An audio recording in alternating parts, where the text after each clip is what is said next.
Because if you're middle class in the U.S., you're poor. You're just poor. You really are. There's a whole nother realm of people out there, and I know I'm going to share with you some of them now because there are a couple of my business partners now. It's kind of cool to hang out with these guys who don't even think the way you think. I can sit with these guys, and you know how you'll say, well, hey, we went to this restaurant, it was a good deal, the steaks were this price. They never mention cost of anything. You know why? It's irrelevant. They have anything they want. It's irrelevant. It doesn't matter at all. They never talk about money unless it's business. Or Jewish. Huh? No, they just don't, because if you have enough money, why would you talk about money? You know, most people say, well, you know, if you have money, it's going to really be difficult, it's going to cause a lot of problems. Now, if you don't have money, it causes a lot of problems. If you were driving to work today, and let's say you work at 7-Eleven, and you make $10 an hour, and you have a flat tire, and your cell phone got cut off because you couldn't pay your bill, and you're sitting on the side of the highway, what's your day going to look like now? What's going to happen? Who's going to come help you change your tire? Nobody. Nobody.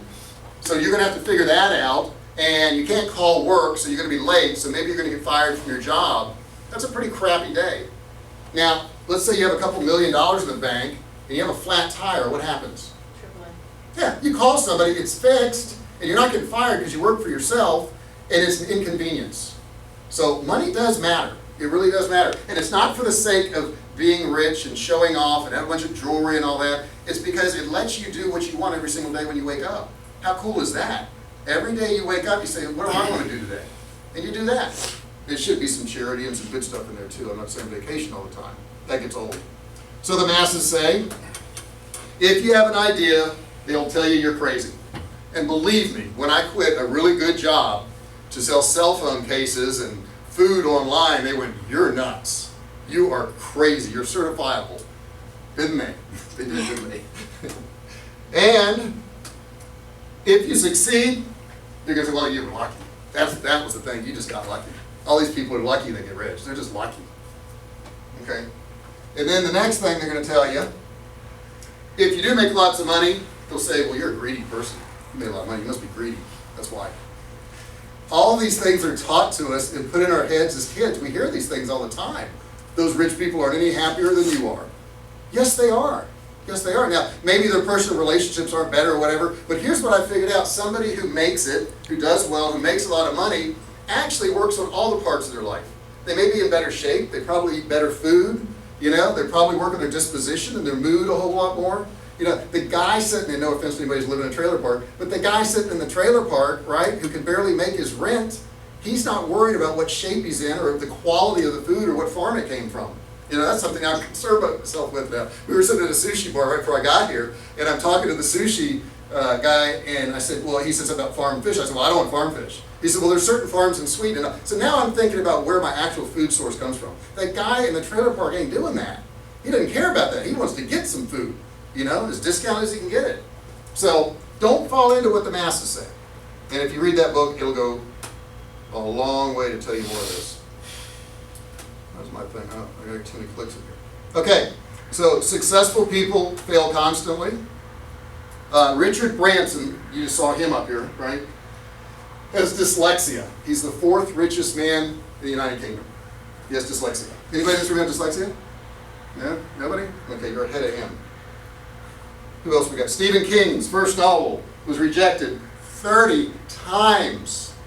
30 times it was rejected. I think maybe 21, 22 I would have quit. I don't know. But 30 times it was rejected. And then look what happened. His books have now sold over 350 million copies. And you know what I found is most of these people have done really well. I've hit too many times, so we'll just read through them. Had a lot of failures like that, and that's what made them strong. Oprah Winfrey gave birth at the age of 14. Who knew that? And her kid died. She's worth $2.9 billion. She didn't have a good start. You know, that's not a really good start. Walt Disney was fired by a newspaper editor because he lacked imagination. I mean, it's kind of funny, isn't it? And I could go through hundreds of these. And the only reason I go through some of them is to convince you, before I give you the information, yes, you can. You can do this stuff. You really can. Let me get up next here. I want you to read about this guy. His name's Perry Belcher. Anybody know Perry Belcher? Know Perry Belcher? Oh, you know Perry? Yeah. Perry, this is just published on the 17th. well, this is 2014, but 10 reasons Perry Belcher dominates digital marketing. And this whole article goes through it. Tony Robbins talks about him. All these people talk about it. Big guy in digital marketing. If you know Digital Marketer, he's one of the owners of Digital Marketer. They'll have a summit here in February. There'll be 4,400 people there. Roland Fraser. Anybody know Roland Fraser? Hedge fund manager, one of the principals at Digital Marketer. Let's look at some of the other stuff he's done. Gunthy Rinker, anybody know about that? The late night TV commercials. K-Tel, know about that? Simon & Schuster, Random House, you know those book companies have been involved with that. Negotiated shows and hotels in Las Vegas Strip. He's been involved in over 100 private and public offerings. He runs an international hedge fund. He's got some experience, right? Principal at Idea Incubator and Digital Marketer, and works in marketing business as a principal with Ryan Dice, Frank Kern, Perry Belcher. Perry Belcher was on the other slide thing, right? And then Kent Clothier and all these other things. So he's done a lot of stuff. Pretty cool guy. So, I want to wake you up tonight because I'm going to show you a text that I got on my phone. The text I got on my phone comes from Roland Fraser. And this is the text. I thought this was a cool text. I saved it.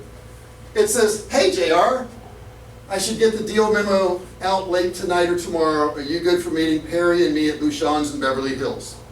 And I'm looking at my phone going, "Oh really?" Seriously. I said, "Yep, no problem." Just got to calculate transportation. I mean, I was going to run up there if I had to. But I'll make it work. He says, "Perfect, we're confirmed." So we sat in Beverly Hills, me and Perry and Roland. And I'm sitting there going, seriously? And we hammered out a deal for a brand called Ozark Mountain Foods. Ozark Mountain Foods will be my canned meat. I own half the company. They own half the company. Now, hold on to your seats because this is what they told me, and I totally believe it. But by the way, before all this happened, they owned a company called Survival Life, and they started selling my canned meats. They did $500,000 in 90 days.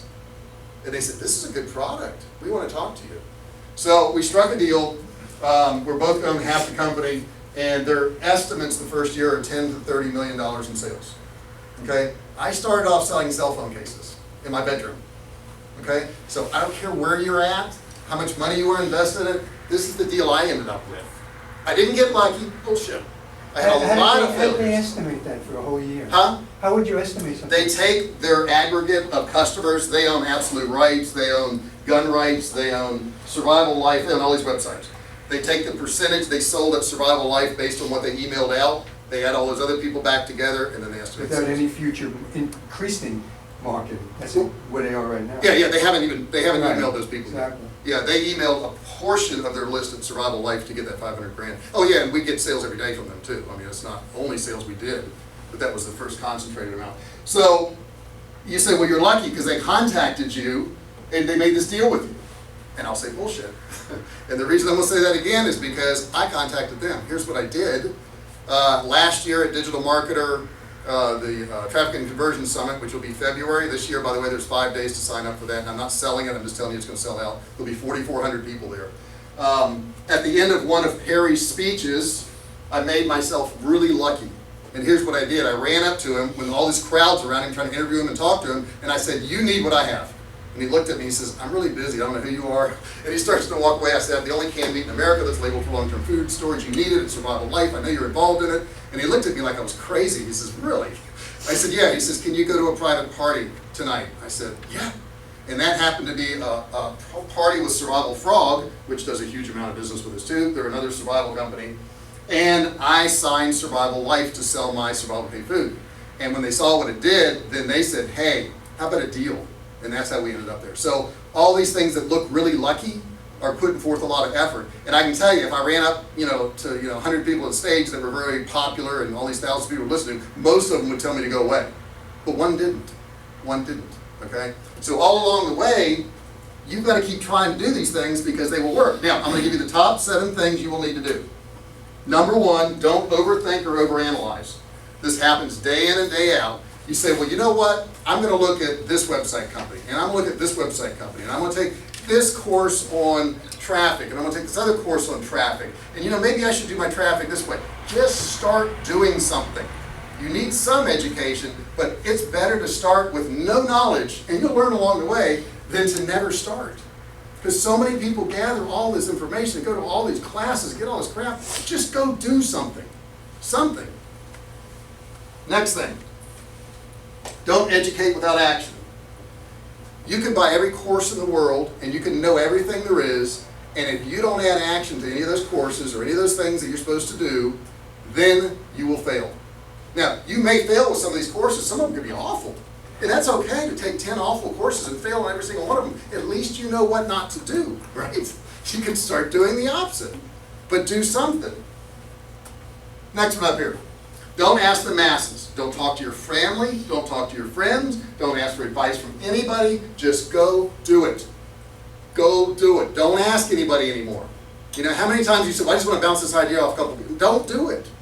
They will screw you into the ground, okay? You'll never get going if you listen to them, because they're not doing anything. Think about who you're at. If you want to ask somebody, ask Perry, ask Roland. You know, I'll ask those guys a question now. I'll say, hey, I'm thinking about this. What do you think? And we go back and forth. I know when the labels first came out a few weeks ago, I was talking to my wife and I said, I don't like these. These are ugly. I mean, I just don't even like them. I think they're terrible. And she's looking at me like, you know, these guys are experts. I said, I know, and I'm going to send them an email and tell them I don't like it, and these are the changes I want. And she's like, okay. And they changed them. Now, they haven't changed everything I said. I didn't like some of the colors. They stuck with some of the other colors.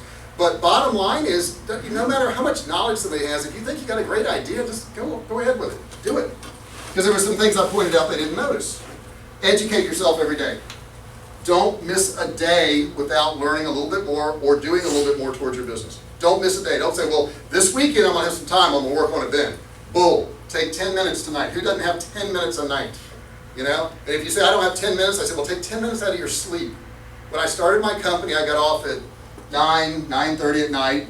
And I got home. I was a single dad for 10 years. And I had kids.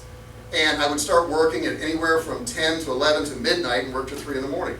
Because that's all the time I had. But I had time. I just had to take it out of sleep. You know, everybody's got the same amount of time. You got 24 hours. Set specific goals, time, and money. Don't say I want to get rich. Because I don't even know what that means. I have no clue what that means. Every time I earn another dollar, I'm like, well, that wasn't rich. I guess I need something else.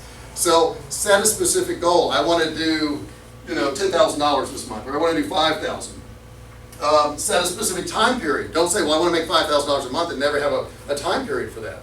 You got to have 90 days or 60 days or 6 months, whatever it is. And the reason you set these goals is not for everybody else. It's for you.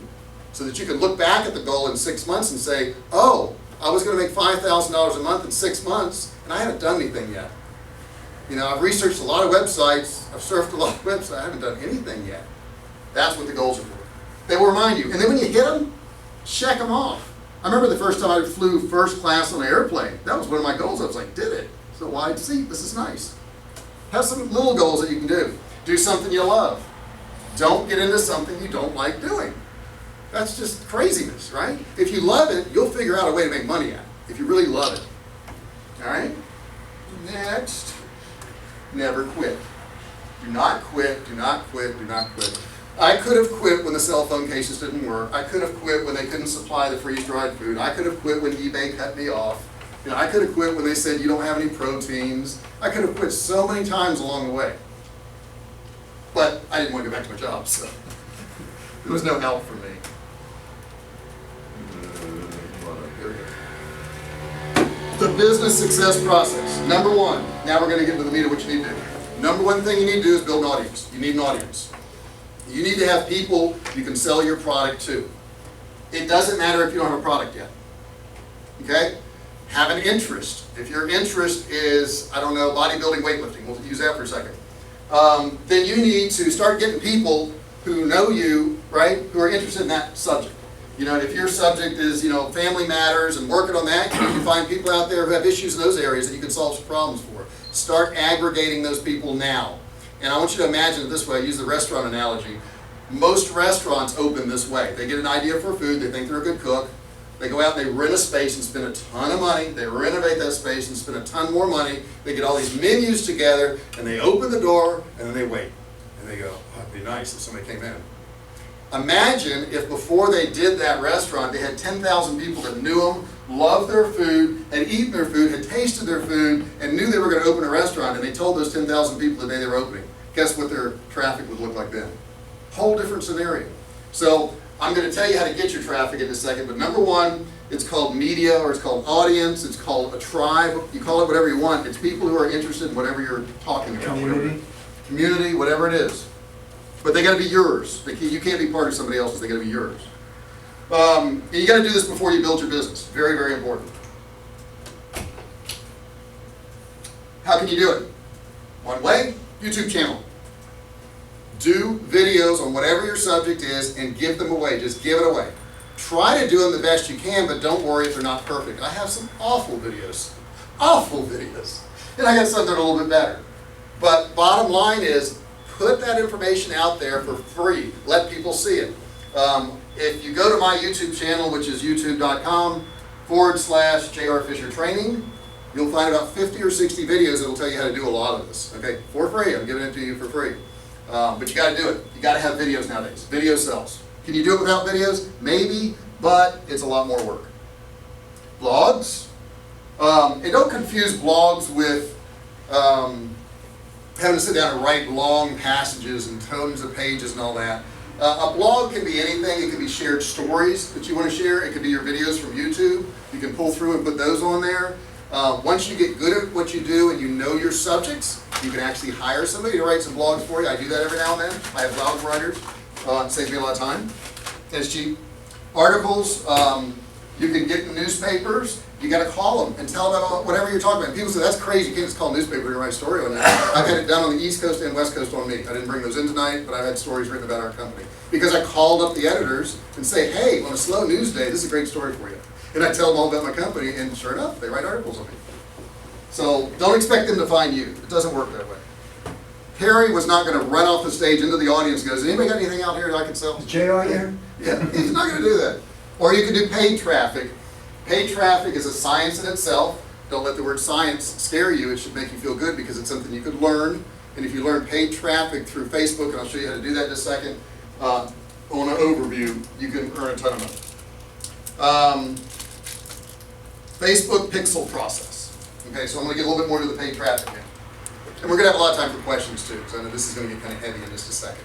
But it's okay, just relax your mind. Yes? Are we going to get a copy of this, or should we be taking it? I will be posting this on the closed Facebook group I have. If you haven't joined that group, do it. Isn't that J.R. Fisher Training also? Yeah. Yeah, just go to facebook.com/J.R. Fisher Training, ask to join the group. And also you can ask questions in there. There's other members in there, and I'll try to post all these slides in there for you. It doesn't hurt to write it down, and I'll tell you why it doesn't. If you write something down and you see it, it'll embed in your brain a whole lot more than if you just read it. So I highly recommend you write stuff down. Create a custom audience in Facebook. Okay. So what we do is we go to Facebook, we set up an ad manager in Facebook, okay? And then once we do that, we can set up audiences. So I set up a custom audience, and for that custom audience, I get a pixel, okay? A pixel is like a cookie. We used to call them cookies, but they're pixels. And basically, it's a little line of code that will reside on somebody's computer. And when it resides on their computer, I can target that person from that point forward. There's several different kinds of pixels. You can have a click through to your website pixel. So when they hit your website, it pixelates them. It throws that cookie on their computer. You can have one that's a conversion pixel. A conversion pixel is when they go through your shopping cart and buy something. Boom, I put a pixel in there. I know that's a buyer. That's another audience, okay? So I start to build these audiences, and I have more detail on this on some of my YouTube channels, but I'm just going to give you the overview. So we set up this custom audience.